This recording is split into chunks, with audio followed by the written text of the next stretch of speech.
ये देखिए, ये विद्यालय है और इस विद्यालय की दशा देखिए आप। पूरी दीवार गिर चुकी है। कभी भी कोई भी बड़ा हादसा हो सकता है इस स्कूल में। और इस स्कूल की बता रहे हैं कि कई बार लगातार शिकायतें भी की गई, लेकिन कोई सुनवाई नहीं हुई। दूसरा, यहाँ पे सिंगल मतलब एक ही टीचर है, जो कि आते तो हैं लेकिन यहाँ पे डर की वजह से अब बच्चे जो हैं वो शायद स्कूल में बहुत ना के बराबर ही आ रहे हैं। पॉइंट ब्लैंक के एक एपिसोड के वीडियो में हमारे YouTube के एक व्यूअर विनय यादव ने हमें कमेंट के जरिए मैनपुरी के एक बदहाल स्कूल की जानकारी दी। जानकारी ये कि स्कूल की हालत बेहद खराब है और वहां पर बच्चों की जान पर खतरा है। अब ये कमेंट जैसे ही हमें मिला तो हमारी टीम उसी सरकारी स्कूल पर पहुंची और यकीन मानिए, जो तस्वीर सामने आई, जो हालत स्कूल की सामने आई, उसे देखकर आप भी हैरान रह जाएंगे। नमस्कार, पॉइंट ब्लैंक देख रहे हैं आप और आपके साथ मैं हूं शिवानी गोस्वामी। यूपी तक की टीम पहुंची मैनपुरी के किसनी क्षेत्र के धीरपुर गांव में, उसी सरकारी स्कूल के पास, जिसकी जानकारी हमारे एक व्यूअर विनय यादव ने हमें कमेंट सेक्शन के जरिए दी थी। अब ये जो खंडर की तरह आपको नजर आ रहा है, ये खंडर नहीं, असल में यही सरकारी स्कूल है। जी हाँ, हम भी देखकर हैरान हो गए थे कि भैया यहाँ कैसे पढ़ाई की जाएगी। स्कूल की हालत इतनी जर्जर है कि 6 से 7 महीने पहले स्कूल की दीवार भरभरा कर गिर गई, लेकिन तब से लेकर आज तक मलबा तक नहीं उठाया गया। मरम्मत का तो सवाल ही दूर है। अब अधिकारियों से पूछा जाए तो और कहानी सामने आती है, लेकिन हालत ये है कि एक कमरा मौजूद है, उसी में बच्चों को पढ़ाया जाता है और उसकी हालत भी एकदम खराब है। दीवारों पर दरारें हैं, छत देखो तो ऐसा लगता है कि मानो कभी भी टूट कर गिर जाएगी। ऐसा लग रहा है कि जैसे किसी बड़े हादसे का इंतजार किया जा रहा है। देखिए जरा ग्राउंड रिपोर्ट। ये देखिए, ये विद्यालय है और इस विद्यालय की दशा देखिए आप। पूरी दीवार गिर चुकी है। कभी भी कोई भी बड़ा हादसा हो सकता है इस स्कूल में। और इस स्कूल की बता रहे हैं कि कई बार लगातार शिकायतें भी की गई, लेकिन कोई सुनवाई नहीं हुई। दूसरा, यहाँ पे सिंगल मतलब एक ही टीचर है, जो कि आते तो हैं लेकिन यहाँ पे डर की वजह से अब बच्चे जो हैं वो शायद स्कूल में बहुत ना के बराबर ही आ रहे हैं, क्योंकि बच्चे अभी भी दिखाई नहीं पड़ रहे हैं।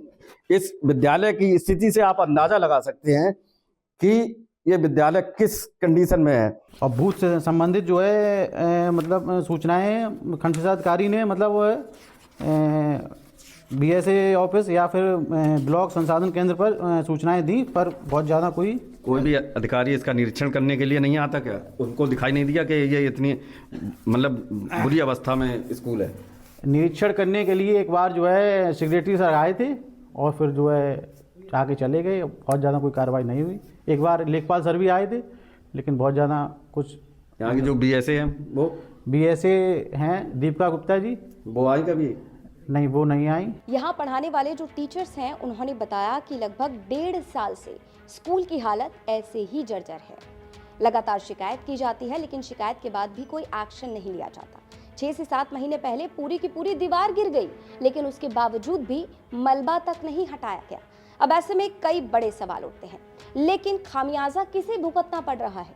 मासूम छोटे छोटे बच्चों को।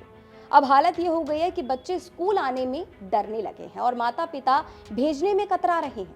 लेकिन उस क्लास की भी कंडीशन अच्छी नहीं है। उसमें बता रहे खुला हुआ है, वो भी उसमें कोई कीड़े मकोड़े भी आ जाते हैं। तो यहाँ पे बिठा लेते हैं, इस बरामदे में, इसी बरामदे में ही मतलब जो बच्चे आके बैठ जाते हैं। बैठते हैं। आते हो स्कूल में? पहले आते थे सर। अब नहीं आते हो? जब से ये टूटा है तब से नहीं आ रहे हो? हाँ सर। क्यों नहीं आते? डर लगता है इसमें आने से? हालत देख के आपको अंदाज़ा हो गया होगा कि पढ़ाई कैसी हो रही होगी और बच्चे क्यों नहीं आ रहे हैं। इस विद्यालय में अगर कोई सही से मरम्मत या दूसरा विद्यालय का व्यवस्था नहीं हुई तो यहाँ के बच्चे कहीं और पढ़ रहे हैं, या जो बच्चे हैं उनके जो गार्जियंस हैं वो अब इस विद्यालय में अपने बच्चों को नहीं भेज रहे हैं। अब यूपी तक की टीम ने जब इस ग्राउंड रिपोर्ट पे पड़ताल की तो कई बड़े सवाल खड़े हुए, जिसके बाद हमेशा की तरह आपके सवालों को लेकर हम अधिकारी साहब के पास पहुंच गए, लेकिन वहां से वही रटा रटाया बयान दिया गया।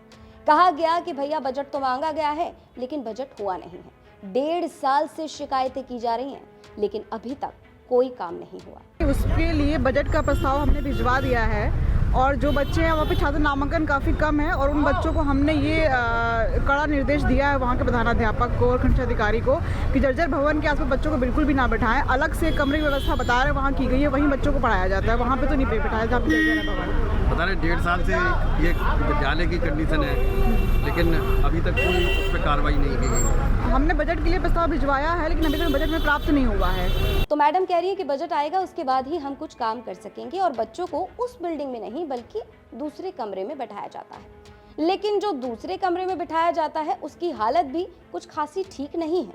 इसके बाद कई बड़े सवाल उठते हैं, तमाम सवाल जो सीधा आपसे जुड़े हैं। तो तमाम जिम्मेदार अधिकारियों से हमारे यानी यूपी तक के ये कुछ सवाल।